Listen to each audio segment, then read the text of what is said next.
देखा, हम समय से मंदिर आ गए और आराम से भगवान के दर्शन भी हो गए। हाँ माँ जी, भगवान का दर्शन करके दिल को काफी सुकून मिल रहा है। मेरा तो मन ही नहीं कर रहा यहाँ से जाने का। राधा अपनी दोनों छोटी बहू सुषमा और लता के साथ दर्शन के लिए आज मंदिर आई होती है। भगवान के अच्छे से दर्शन कर राधा दोनों बहुओं के साथ मंदिर से जाने लगती है। तभी वहां राधा को उसकी जान पहचान की विमला और जयंती नाम की दो औरतें मिलती हैं।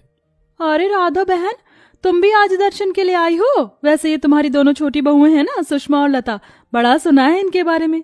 वैसे कितना समय हो गया तुम दोनों की शादी को? मेरी शादी को 4 साल हुए और सुषमा की शादी को 3 साल। शादी के इतने साल बाद भी तुम दोनों अभी तक माँ नहीं बनी? मेरी बहू ने तो शादी के 6 महीने बाद ही खुशखबरी सुना दी थी। अरे वो मैंने ही ने कहा था कि इतनी जल्दी बच्चा करने की कोई जरूरत नहीं है। अभी तुम लोगों की उम्र ही क्या है, आराम से कर लेना बच्चा। रहने दो राधा बहन, सारा मोहल्ला जानता है कि तुम्हारी दोनों बहुएं माँ नहीं बन सकती हैं। अरे ये तो बांझ है, बांझ। और नहीं तो क्या, भला शादी कितने साल के बाद भी अगर कोई औरत माँ ना बन पाए तो हम उसको कहेंगे? एक तो तुम अपने दोनों छोटे बेटे के लिए गांव से काली लड़कियों को चुनकर लाई हो, वो भी ऐसी जो कभी तुम्हारे वंश को आगे नहीं बढ़ा सकती। अरे राधा बहन, तुमने तो अपने पैर पर खुद ही कुल्हाड़ी मार ली। इतना कहकर जयंती और विमला दोनों सुषमा लता पर हंसने लगती हैं, जिसे देख राधा।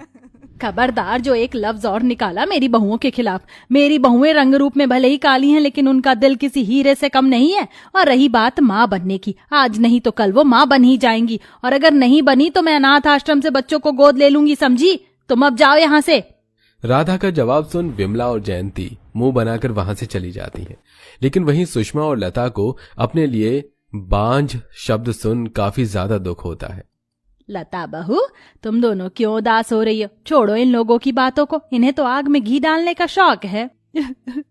चाहे जो कुछ भी हो, लेकिन कहीं ना कहीं इनकी बात सच है। हम आज तक आपको दादी बनने का सुख नहीं दे पाए हैं। एक औरत का जीवन तब तक अधूरा रहता है जब तक वो एक माँ नहीं बन जाती। क्या हमारा जीवन कभी पूरा नहीं होगा? ऐसा मत कहो, भगवान सब देख रहा है। आज नहीं तो कल वो तुम्हारी सूनी गोद को जरूर भर देगा। चलो रोना बंद करो और मुस्कुरा दो। राधा कहने को तो सुषमा और लता की सास थी, लेकिन उसका प्यार अपनी दोनों बहुओं के लिए एक माँ के जैसा था। शादी के इतने समय के बाद भी अपनी दोनों बहुओं के माँ न बन पाने के बावजूद भी राधा का प्यार उन दोनों के लिए कभी कम नहीं होता। माँ जी, हमारी शादी को भी इतना वक्त हो चुका है, लेकिन जेठ जी ने अभी तक शादी नहीं की। क्या वो जिंदगी भर यूं ही कुंवारे रहेंगे?